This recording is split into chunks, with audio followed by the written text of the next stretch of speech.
여러분, 우리가 신앙생활 하다가 하면서 가지는 가장 큰 의문이 있어요.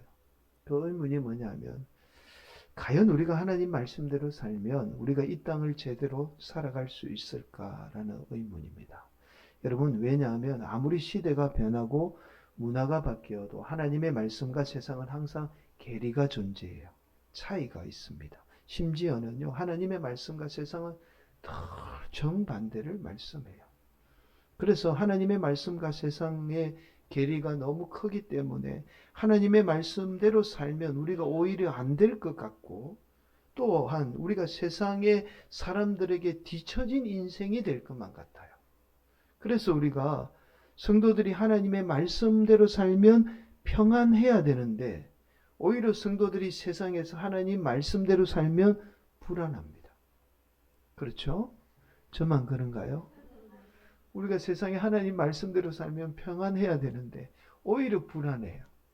우리가 뒤처질 것 같고 우리가 안 될 것 같은 불안감이 우리를 엄습합니다. 여러분, 그래서 많은 성도가 하나님의 말씀은 말씀이고 세상은 세상이지라고 그렇게 생각을 합니다. 심지어 하나님 말씀은 교회 안에서만 통하는 거지 뭐 세상에서 통하겠느냐고 크게 생각해요. 그래서 오히려 실제로 상당수의 성도가요, 자녀들에게 하나님 말씀대로 살지 말라고 가르쳐요. 제가 그런 분들 많이 봤습니다. 하나님 말씀대로 살면 망한다는 거예요. 그래서 말씀대로 살면 안 돼라고 그렇게 성도들이 자녀들에게 가르치고 있어요. 또한 노골적으로 말로는 가르치지 않더라도 우리가 살면서 몸으로 하나님 말씀대로 살지 말라고 가르치고 있는 거죠. 이것이 오늘날 대부분의 성도들의 모습입니다. 여러분, 그러나 오늘 우리에게 주시는 하나님 말씀, 귀한 말씀 듣게 되면 우리가 그동안 가지고 있던 생각이 얼마나 잘못된 생각이며, 또한 우리가 반드시 하나님의 말씀대로 살아야 하는 이유를 깨닫게 될 거예요. 여러분, 매주 우리 교회를 통해서 선포되는 하나님의 말씀이 너무나 소중하죠.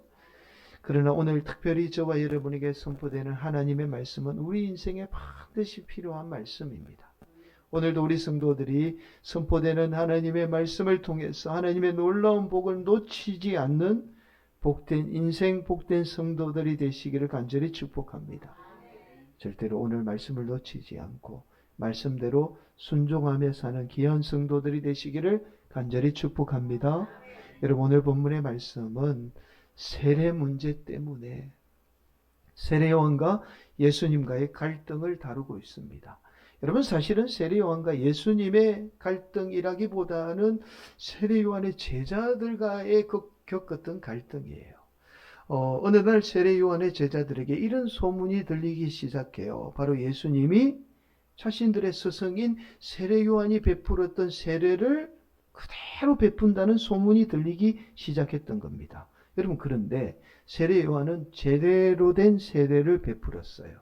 반면에 예수님은 제대로 된 세례가 아니라 마치 흉내만 낸 것처럼 보였던 겁니다. 그 이유를 오늘 본문에 이렇게 설명합니다. 23절, 요한도 살렘 가까운 에논에서 세례를 베푸니 거기 물이 많음이라. 그러므로 사람들이 와서 세례를 받더라. 여러분, 오늘날 세례는 머리에 물만 적시게 되잖아요. 그러나 과거에는 세례가 침례입니다. 침례라는 말은 온몸이 물속에 들어갔다가 나오는 세례를 말하죠. 그래서 오늘 본문의 원문에 의하니까 침례라고 말씀을 합니다. 세례 요한은 물이 많은 에논에서 세례를 베풀 수 있었지만 예수님이 계셨던 곳은 유대 땅은 물이 없었어요. 그래서 예수님은 오늘날과 같이 세례를 베풀게 되었던 겁니다. 그런데 예수님이 행했던 이 세례는 이스라엘 백성들, 유대인들이 지켰던 정결법에 의하면 문제가 될 수 있었던 거죠. 자, 그래서 유대인과 요한의 제자들 간의 논쟁이 벌어지게 돼요. 25절 이렇게 말씀하죠. 이에 요한의 제자 중에서 한 유대인과 더불어 정결 예식에 대하여 변론이 되었더니, 쉽게 말씀을 드리면 이런 거예요. 예수님이 베푼 세례가 진짜인지 아니면 세례 요한이 베푼 침례가 진짜인지 원조 논란이 벌어지게 되었던 겁니다. 누가 진짜냐라고 그렇게 원조 논란이 벌어지게 되었던 거예요. 일논란의 결론이 나지 않자 세례 요한의 제자들이 세례 요한에게 와서 이렇게 말합니다. 26절 말씀. 그들이 요한에게 가서 이르되 랍비여, 선생님과 함께 요단강 저편에 있던 이곳 선생님이 정언하시는 이가 세례를 베풀며 사람이 다 그에게로 가더이다. 아니 선생님, 큰일 났습니다.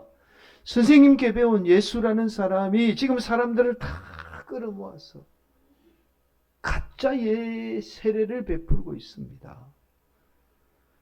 선생님, 더 큰일 난 거는 이제 선생님에게 오지도 않고 사람들이 예수라는 사람들에게만 몰려듭니다. 선생님, 가만히 두어서는 안 됩니다. 선생님이 세례의 특허를 가지고 있으니 예수 세례 못 받도록 그렇게 막아야 합니다. 라고 그렇게 지금 말씀하고 있는 거예요. 여러분, 원래 세례는 세례 요한 거잖아요. 세례 요한의 특허입니다. 그래서 우리가 세례 요한이라고 부르고 있는 겁니다. 세상적으로 보면 지금 예수님이 원조인 세례 요한을 따라하고 있는 거예요. 그리고 무엇보다도 사람들이 예수님에게 다 몰려갔던 겁니다. 침례보다는 세례가 편하고 또 예수님의 말씀이 세례 요한보다 훨씬 더 능력 있어 보이니까 사람들이 다 그에게 몰려가게 되었던 겁니다. 자, 그런데 세례 요한은 세례 제자들의 말을 듣고는 이렇게 말씀해요. 우리가 너무나 잘 아는 말씀, 30절 말씀. 그는 흥해야 하겠고 나는 쇠하여야 하리라 하니라. 여러분, 이런 말씀이에요. 예수님은 성공하고 자신은 반드시 망해야 한다는 말씀입니다. 여러분, 누가 과연 이렇게 말할 수 있을까요? 자신의 특허를 빼앗아간 사람에게 자신은 망해도 되는데 예수님은 성공해야 한다는 겁니다. 여러분, 그런데 세례 요한이 이렇게까지 말한 이유가 있어요. 그 이유를 31절에서 36절까지 말씀하고 있습니다. 그래서 원래 오늘 본문은 31절 이후의 말씀이 더 중요한 말씀이에요. 여러분, 31절에서 36절까지의 말씀이 왜 중요한지는 조금 이따가 더 구체적으로 살펴보도록 하겠습니다. 여러분, 우리는 앞서서 살펴보았듯이 오늘 말씀을 단순히 세례 때문에 세례 요한과 제자들 사이에 일어났던 해프닝으로 알고 있어요. 하나의 사건, 단순한 사건으로 알고 있습니다. 그렇게 예수님은 흥하고 세례 요한은 쇠해야 한다는 말씀으로 알고 있어요. 그래서 우리가 세례 요한과 같은 위대한 인생이 되어야 한다라고 단순하게 오늘 본문의 말씀을 접근합니다. 그러나 오늘 본문의 말씀은 단순히 세례 요한과 제자들 간에 일어났던 해프닝을 기록한 말씀이 아니에요. 여러분, 만약에 오늘 본문의 말씀이 이 세례 요한과 제자들에게 일어난 해프닝 단순한 말씀이라면 오늘 본문은 30절에서 끝나야 돼요. 그렇잖아요. 31절, 36절은 필요 없는 말씀입니다. 그리고 다시 어떻게 사장 말씀, 새로운 말씀으로 넘어가야 하는 게 맞잖아요. 근데 오늘 본문은 이 해프닝, 세례 때문에 일어났던 일을 기록한 이후에 31절, 36절 말씀, 우리가 잘 모르겠어요. 이 말씀이 무슨 말씀을 하는지. 이 말씀을 지금 기록하고 있다는 거예요. 여러분, 이 사실이 더 중요합니다. 여러분, 그렇다면 오늘 본문의 말씀을 조금 더 구체적으로 좀 살펴보겠습니다. 30절 말씀, 우리가 너무나 잘 아는 말씀 한 번 더 봉독합니다. 시작. 그는 흥하여야 하겠고 나는 쇠하여야 하리라 하니라. 여러분, 30절 말씀에 우리 성경에는 번역이 안 된 말씀이 있어요. 그 말씀이 반드시라는 의무를 나타내는 말입니다. 여러분, 반드시가 빠져 있어요. 여러분, 영어 성경은 이 부분을 정확하게 번역을 하고 있습니다. 여러분, 영어 하면 몸에 두드러기가 나시는 분이 있죠. 저도 마찬가지입니다. 그래서 가급적이면 설교 시간에 영어 안 쓰려고 노력을 많이 합니다. 그러나 영어 성경 말씀이 정확하게 번역하고 말씀하는 경우들이 있어요. 그래서 어쩔 수 없이 오늘 본문 말씀을 영어 성경 말씀을 조금 살펴보겠습니다. 이런 말씀이에요. 한번 보실까요? He must become greater. I must become less 라는 뜻입니다. 여러분, 여기에서 must be가 두 번 강조하고 있어요. 우리가 중학교에 들어가면 처음으로 영어 배울 때 문법을 배웁니다. 조동사라는 걸 배우는데 그 조동사에 must be라는 걸 배워요. must be가 무슨 걸 의미하냐면 강한 추측이나 의무, 반드시 이건 해야 된다라는 의무를 나타낼 때 뭘 쓰냐면 must be라는 걸 쓴답니다. 근데 우리 성경이 보니까 must be, 반드시 이건 해야 돼. 이건 안 하면 안 돼. 라고 지금 30절에 지금 말씀하고 있는 거예요. 예수님은 반드시 나보다 뛰어나야 돼. 절대로 이건 우리 의무야. 해도 되고 안 해도 되는 게 아니라 반드시 해야 되는 이 의무를 지금 나타내고 있어요. 여러분, 그래서 사실 오늘 본문의 말씀은 직역보다는 어역을 해야만이 이 말씀이 무슨 의미인지를 더 우리가 쉽게 알 수 있는 말씀이에요. 30절 말씀을 어역하면 이런 말씀입니다. 내 인생 나를 위해서 살지 않고 반드시 의무죠. 예수님의 영광을 위해서 살아야 합니다. 라는 말씀이에요. 여러분, 그래서 저와 여러분이 반드시 예수님 영광, 예수님을 위해서 살아야 하는 이유에서 나오는 31절부터 36절까지는 말씀하고 있어요. 특히 여러분 31절은 너무나 중요한 말씀이에요. 이렇게 말씀합니다. 위로부터 오시는 이는 만물 위에 계시고 땅에서 난 이는 땅에 속하여 땅에 속한 것을 말하느니라. 하늘로부터 오시는 이는 만물 위에 계시나니. 여러분, 오직 우리 예수님만 하늘로부터 오신 분이에요. 반면에 저와 여러분은 땅에서부터 났습니다. 자, 그래서 반드시 땅에 속한 것을 말하며 땅에 속한 것을 추구하게 돼요. 다른 말로 인간의 욕망을 따라 살게 됩니다. 그래서 그대로 이 욕망대로 살면 우리는 어떻게 된다고요? 망하게 돼요. 이후에 나오는 36절이 이 사실을 잘 말씀하고 있습니다. 이렇게 말씀하죠. 아들을 믿는 자에게는 영생이 있고 아들에게 순종하지 아니하는 자는, 순종하는 자는 영생을 받지만 아들을 따르지 않고 순종하지 아니하는 자는 영생을 보지 못하고 도리어 하나님의 진노, 심판이 그 위에 머물러 있느니라. 우리 욕망대로 그대로 사는 인생은 죽어서 심판받는 것은 당연하지만 우리 위에 머물러 있다는 거예요. 우리가 심판받으며 항상 산다는 겁니다.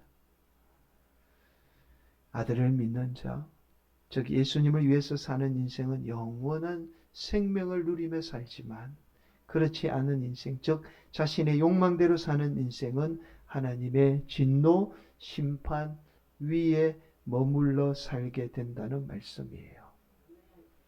여러분, 요한복음을 기록한 요한은 세례 요한의 모습, 세례를 통해서 이 사실을 말씀하고자 원했던 겁니다. 인간이 타고난 본성대로 사는 인생은 반드시 망하지만 그러나 하나님 말씀에 순종하며 사는 인생, 하나님 영광 위에 사는 인생은 반드시 흥하게 된다는 하나님의 말씀을 지금 선포하고 있는 거예요. 여러분, 우리 인간의 욕망이 무서운 것이 우리가 쉽게 구분해내지 못한다는 사실입니다.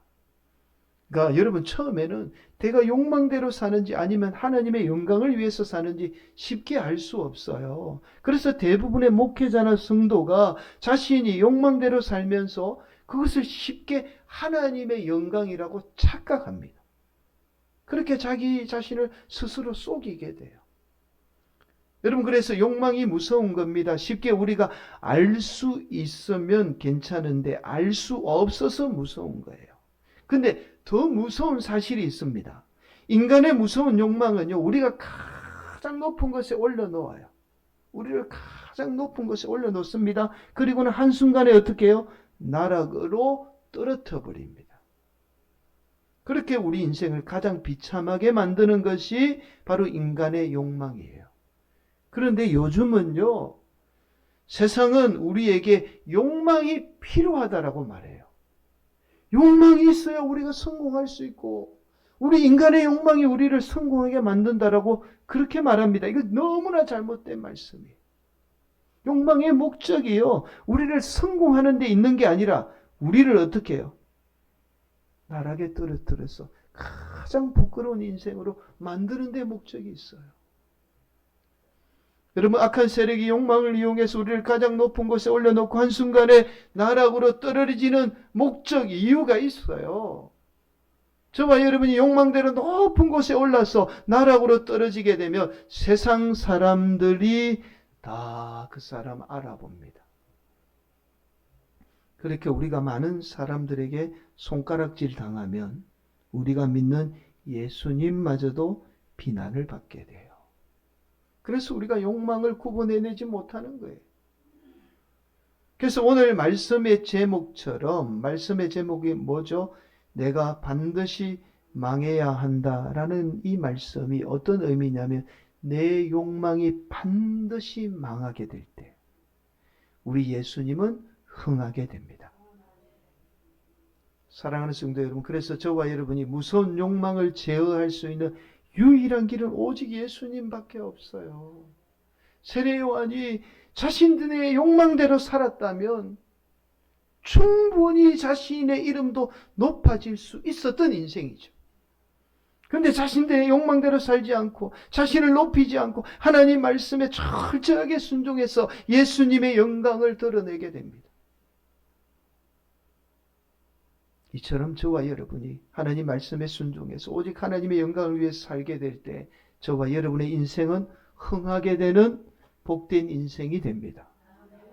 이것이 저와 여러분의 욕망을 다스릴 수 있는 유일한 방법이에요. 다른 방법이 없어요. 그래서 우리 예수님이 몸소 희생과 섬김의 길이 십자가의 길을 보여주신 겁니다. 이 길만이 진리이며 저와 여러분이 소망해야 할 길이며 저와 여러분을 이 땅 가운데 흥하게 만드는 유일한 길이에요. 여러분, 오늘날 안타까운 사실은 온통 예수님보다 사람이 더 위에 있고 사람이 더 앞서 있어요. 오늘날 한국교회에 이렇게 이단이 만연한 것은 그만큼 성도들이 하나님 말씀 따르지 않고 사람을 따르고 있다는 증거입니다. 그래서 이단이 득세한 거예요. 여러분, 여기에 대형교회가, 오늘날 한국 대형교회가 원인을 제공하고 있어요. 오늘날 대형교회는 예수님을 따르는 것이 아니라 대형교회를 세운 목회자를 따르고 있습니다. 그 공동체 안에 들어가면요, 그 목회자가 법이고 그 목회자가 곧 하나님이에요. 하나님보다 더 위에 있습니다. 여러분, 왠지 아십니까? 교회의 목회자가 하나님보다 위에 있어야 교회가 부흥합니다. 왜냐하면 우리 예수님처럼요, 그렇게 목회하면 교회가 대형화가 될 수 없어요. 그래서 오늘날 많은 목회자가 스스로 하나님보다 위에 있으려는 욕망에서 벗어나지 못하고 있는 겁니다. 여러분, 그래서 교회가 조금만 부흥해도 그 목회자가 곧 우상이 되고, 심지어는요, 지금 대한민국 교회가 우스운 일들이 참 많이 일어나요. 그 목회자가 죽으면 그 죽은 목회자를 섬겨요. 그리고는 그 죽은 목회자의 설교를 듣는 교회가 엄청나게 지금 많습니다. 여러분, 사실 그 목회자도 인간이라 그 목회자가 빨리 죽어서 그렇지 오래 살았으면 그분들도 다 자신의 욕망이 다 드러나서 세상에 손가락질 당하며 추락했을 거예요. 여러분, 그래서 오늘날 교회가 무너지고 있는 것은 자꾸만 사람이 높아지니까, 인간이 높아지니까, 사람이 흥하니까 교회는 쇠하는 거예요. 오늘 말씀처럼 인간이 흥하면 우리 예수님은 반드시 쇠합니다. 그러나 인간의 욕망이 쇠하면 우리 예수님은 흥하게 돼요. 대한민국 교회는 흥하게 됩니다. 사랑하는 성도 여러분, 인간은 다 땅에서 났습니다. 그래서 절대로 인간은 선할 수 없는 존재예요. 인간을 따라서는 안 됩니다. 저도 마찬가지입니다. 거기에서 벗어날 수 없는 인간이에요. 다 자신의 욕망에 이끌려 오늘날 성도들을 이용하는 겁니다. 여기에 속아서는 안 돼요. 오직 인간의 욕망보다 저와 여러분은 하나님 말씀에 순종하며 하나님의 영광을 위해서 살아야 될 인생이에요.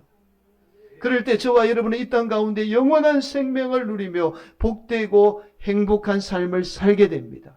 뭐라고 이야기해요? 신부를 맞이하는 자들이 기쁨을 누리듯이 그렇게 우리가 이 땅 가운데 기뻐하며 살아요. 밤낮 사람들이 신부를 기다리다가 신부가 오면 잔치를 준비하는 사람들이 그렇게 기뻐하듯이 저와 여러분의 인생이 예수님 영광 드러내고 예수님 위에 살게 될 때 이 땅에 힘들고 어려운 일들이 있지만 우리가 기뻐하며 살 수 있는 거예요. 사랑하는 성도 여러분, 오늘도 이런 귀한 성화교회 성도들이 되시기를 예수님의 이름으로 간절히 축복합니다. 여러분, 우리가 너무나 잘 아는 에덴 동산의 사건은 단순히 창조 때 일어난 사건이 아닙니다. 우리는 이 사건을 단순한 과거에 일어난 사건으로 생각하죠. 그러나 에덴 동산에 일어났던 사건은 인간의 무서운 욕망을 그대로 드러낸 사건이에요. 여러분, 그래서 기독교가 타락하면 반드시 나타나는 현상이 에덴 동산에서 일어난 사건이 반복해서 일어납니다. 무슨 말이냐? 즉 인간이 하나님보다 높아지게 돼요. 교회가 타락하면 반드시 일어나는 현상. 이 말은 예수님보다 사람을 따르는 현상이 일어나게 됩니다. 가장 대표적인 경우가 바로 십자군 원정입니다. 여러분, 십자군 원정은 교황 우르바노스 2세가 이렇게 설교를 합니다. 신이 그것을 원하신다라고 그렇게 설교를 해요. 이 설교로부터 수많은 사람들이 선동이 되면서 십자군 원정이 시작이 돼요. 여러분, 십자군 원정은 처음에 정규 군대에 의해서 시작된 게 아닙니다. 우르바노스 2세의 설교를 듣는 일반 백성들이 무기를 들고 신앙을 외치며 시작이 돼요. 여러분, 군대가 원정을 떠날 때에 가장 중요한 것이 바로 보급입니다. 그렇죠? 먼 길에 먹을 것을 군대가 보급을 해줘야 돼요. 일반 백성들이 교황의 설교만을 듣고 감정에 도취되어 원정을 떠나다 보니까 제대로 된 조직이나 보급이 있을 리가 만무했던 겁니다. 그래서 신앙을 외치며 떠났던 십자군 원정은 가는 곳곳마다 약탈을 일삼아요.